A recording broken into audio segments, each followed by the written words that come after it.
En 2004, l'Italie et le monde découvrent le carnage perpétré par un groupe de satanistes. 4 assassinats avérés et 14 morts suspectes survenus entre 1995 et 2004. On se trouve ici en Italie, dans la région de Varese, et on est à quelques centaines de mètres de la forêt de Somma Lombardo, là où les bêtes de Satan avaient sacrifié Fabio Tolis et Chiara Marino. Ils les ont enterrés en 1998 et on les a retrouvés en 2004 à proximité de cette forêt. Et donc on va en parler dans la petite chronique de l'Obscur sur les bêtes de Satan qui va sortir vendredi 20 juin sur la chaîne Sturpy Horror Stories. On peut quand même faire quelques pas dans cette forêt lugubre où les bêtes de Satan avaient commémoré leur fameux sacrifice. Si on peut appeler ça un sacrifice, c'était plutôt un meurtre odieux.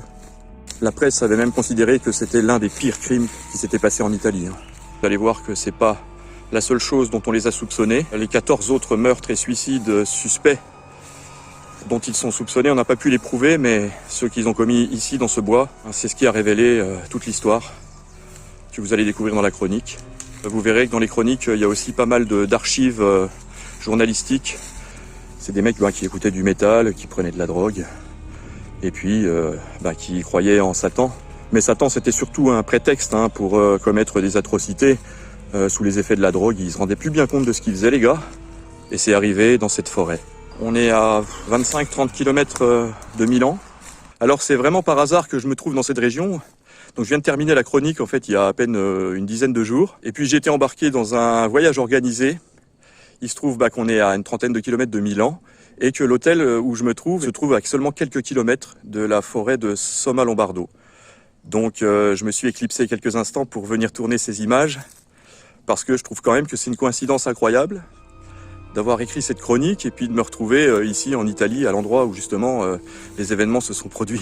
Vous allez reconnaître dans la chronique certains de ces endroits, notamment une usine désaffectée qui était fréquentée par les bêtes de Satan où ils allaient faire leur rituel. Et là on est vraiment pas loin et c'est un endroit qui fait flipper quand même. On dirait une croix. Donc rendez-vous le vendredi 20 juin sur la chaîne Sturpy Horror Stories pour découvrir la première petite chronique de l'Obscur Mysticisme consacrée à la secte des bêtes de Satan en Italie, à Milan, où je me trouve actuellement, à 20 km de Milan, donc près de la forêt de Somma Lombardo, où ils ont fait 2 victimes qu'ils ont enterrées et qui sont restées enterrées pendant 6 ans. On va quand même rentrer à l'hôtel, je vais pas trop m'aventurer dans les bois à cette heure-ci, je risquerais de me perdre. Et ce serait bien flippant de se perdre dans cet endroit. Wow, il y a des drôles de bruit ici. Il m'a fait peur, lui. Maison abandonnée. Et nous avons ici la niche du chien fantôme.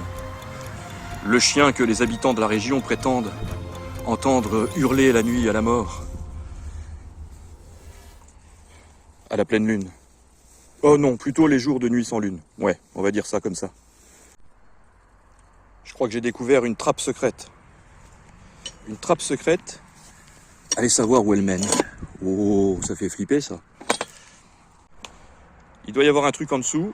Je vous laisse faire travailler votre imagination.